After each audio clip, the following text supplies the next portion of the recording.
राधे राधे उसके समय में करते थे। हिरण्यकश्यप हिरण्यकश्यप हिरण्यकश्यप, इतना व्यवस्था थी उसकी। किसी को नाम तक नहीं लेने देता था पूरी सृष्टि के अंतर्गत। कितना बड़ा दुष्ट पुरुष रहा होगा। एक बार जो है नारद ऋषि जी बीड़ा लेकर के जो है सामने उसके नजर पड़ गए, तो नारद ऋषि जी ने कहा कि आज तो बाबा जी फंस गए। जैसे ही पास में आया, पूछा नारद ऋषि से, क्या कर रहे हो बाबा, किसका नाम ले रहे हो? अरे बेटा तेरा ही तो नाम ले रहा हूं, और किसका ले रहा हूं? सृष्टि में तू ही तो है और तेरे अलावा है ही कौन? बोले तो अब क्या कहते हो? अब तो बस हिरण्यकश्यपाय नमः हिरण्यकश्यपाय नमः यही होता है और कुछ होता ही नहीं। नारद जी जान बचा करके गए। उन्होंने कहा ये बड़ा भयंकर शासन है, अब मैं पृथ्वी लोक पर लौट करके नहीं आऊंगा। उधर जाकर के सारे के सारे देवता उसके वशीभूत,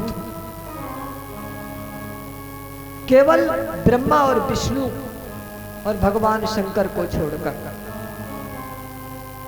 एक दिन कैलाश पर्वत पर गया और जाकर के देखता है वहां का दृश्य। उस समय भोले बाबा कैलाश पर्वत पर नहीं थे, केवल पार्वती मां थी। पार्वती मां से उसने कहा भोले बाबा कहाँ हैं? बोले कहीं गए हुए। बोले सारे देवता मेरी चापलूसी में लगे रहते हैं, सेवा में लगे रहते हैं, भोले बाबा को भेज देना कल, जो कि सेवा करें मेरी। पार्वती जी ने कहा अरे दुष्ट, तुझे इतना अभिमान हो गया है?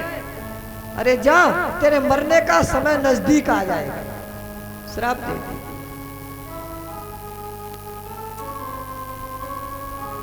बड़ी जोर से हंसा। क्यों हंसा? क्योंकि वो वरदान पहले ही ले चुका था कि कोई मारने वाला। बोले माताजी तुम सब झूठ बोल रही हो, जो कुछ भी बोल रही हो, इससे कुछ नहीं होने वाला। अब क्या हुआ? इतना बड़ा आक्रांत उसका भार था, उसके शासन में कोई भी राम का नाम नहीं लेता था। इतना भयंकर शासन उसने किया, राक्षसी प्रवृत्ति का शासन।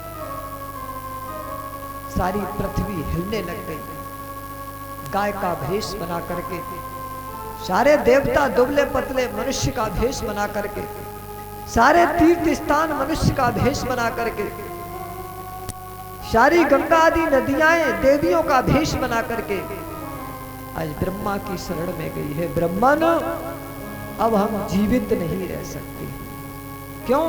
क्योंकि दुष्ट आत्मा से इतने तंग आ चुके हैं। आपने से और ये आशीर्वाद दे दिया।